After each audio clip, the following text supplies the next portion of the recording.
everybody, how are you all doing? Sorry, I was testing out my audio.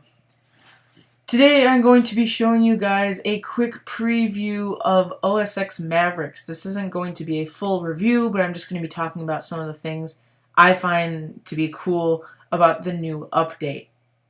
How did I obtain the update? I'm part of the Mac Developer Program. Link in the description below to the website for developers, developer.apple.com. This is the developer preview I'm developing on right now. As you can see, I have the Xcode 5 preview as well. This is not technically free, but all pre-releases to the operating systems and things like that are included for OS X developers. And if you're an iOS developer, then you can get the preview for iOS 7 and the SDK. But without further ado, I present to you Mavericks. Now, Mavericks isn't actually that different from Mountain Lion. If you were watching WWDC, me and my uncle, we kind of predicted it would be Sea Lion. They used that at first, but it kind of let us down that it was a joke. Anyway, so first thing I'm going to start with is system preferences. As you can see, it's not that different. You can see the similarities, but there are some differences as well. As you can see, all the icons have been refined, so they've become bigger, they have more detail, some things are in different order, and you see they're not labeled anymore. You used to see that the system preferences, each one was labeled, they're not anymore. So that's something that's really different. So if you look at the general, nothing's really different in the general. As I said before, not much is going to be different.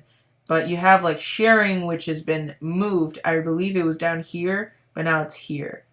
You can see now there's an App Store setting so that you can automatically check for updates, download the ones in the background, which is something that's really unique to Mavericks.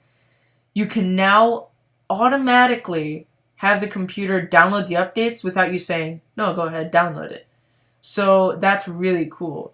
And install the updates, which I'm actually going to check right now. And you can check it manually, but they'll check for you.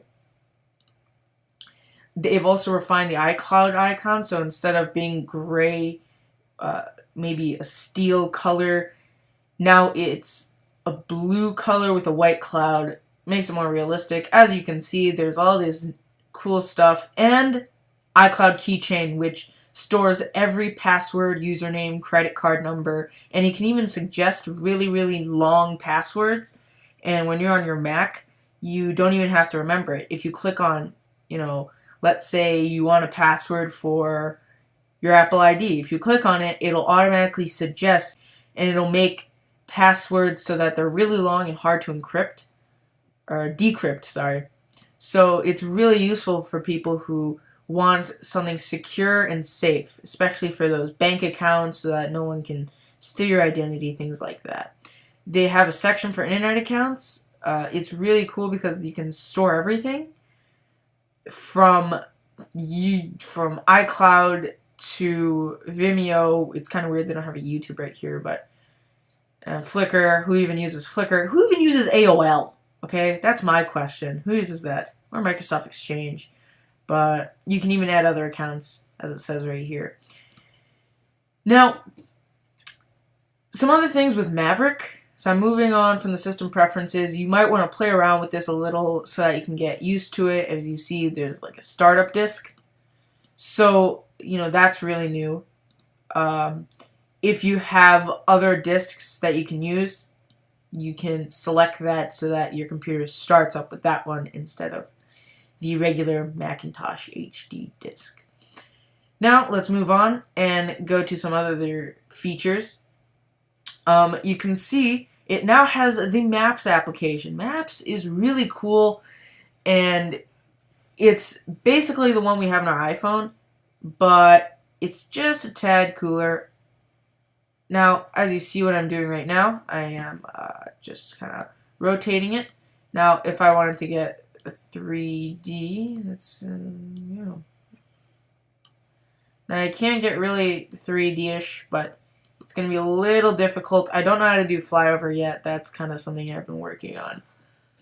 But say you have directions from your house to, let's say, somewhere in the country where you just really don't know where it is and you need the directions, but you can't memorize them and you're not going to print them out. This isn't MapQuest. You can go right here, and if you've synced your phone with the computer, it'll say send to whoever or whatever's iPhone. And you can send the directions there and look at it off your iPhone. And if you have a car where you can like sync your phone with it and you can like pull up things from your phone, I think you can pull up your map too. So that's really cool. And say you have a landmark. So I don't know, let's find an IKEA. I don't know, let's find the closest IKEA to this house.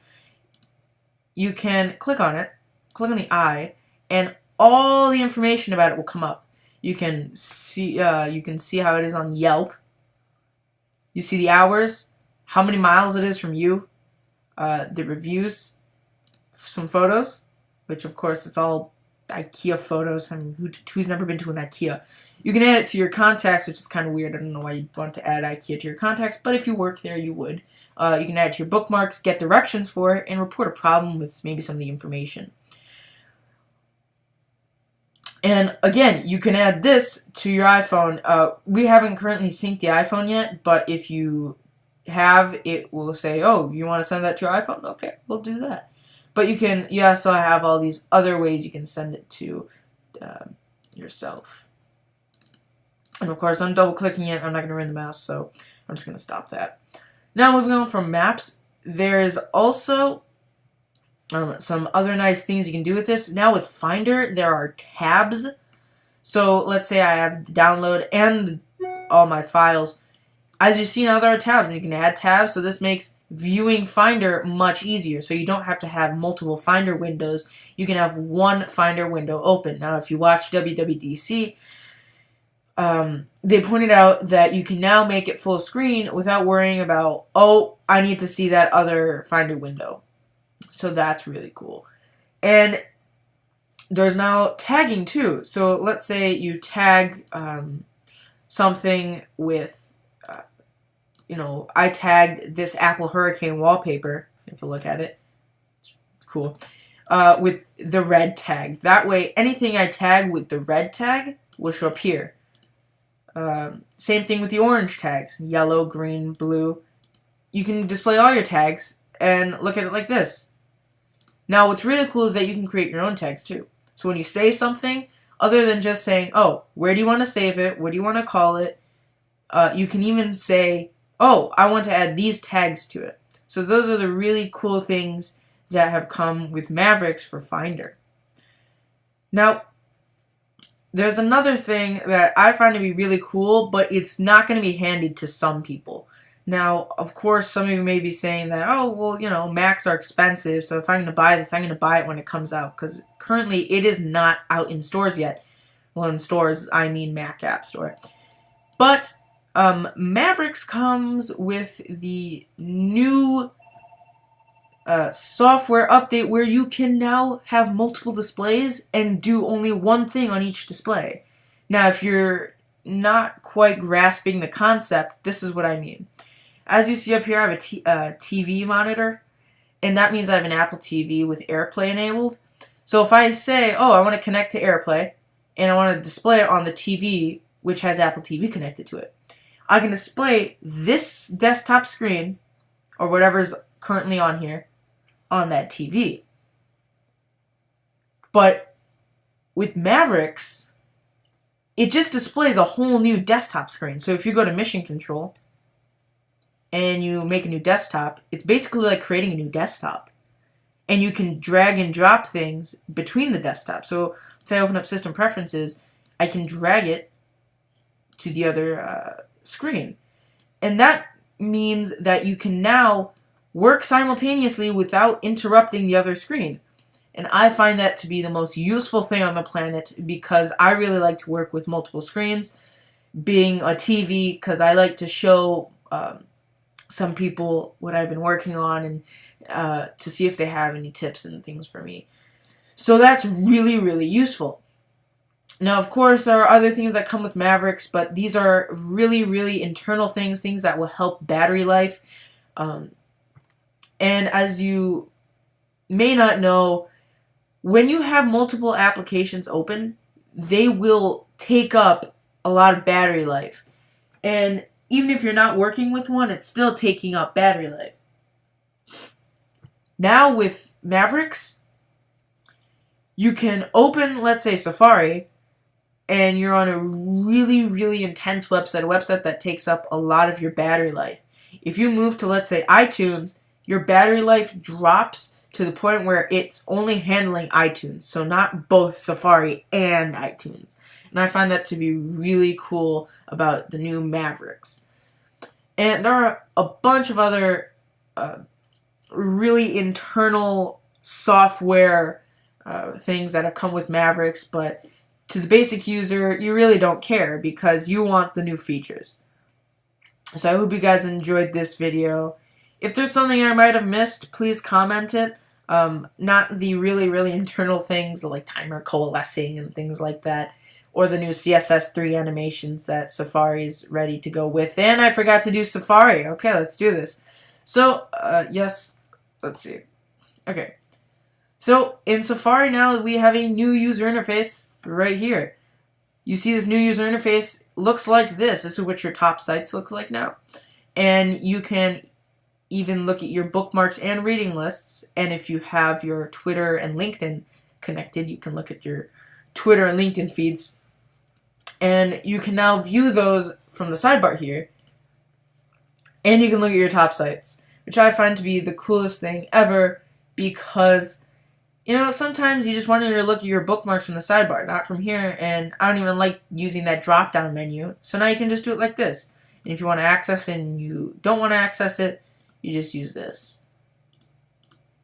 And that really has no use anymore. That's basically just for the top sites. So let's say I go to this site for wallpapers. If I click on that, that takes me back to top sites.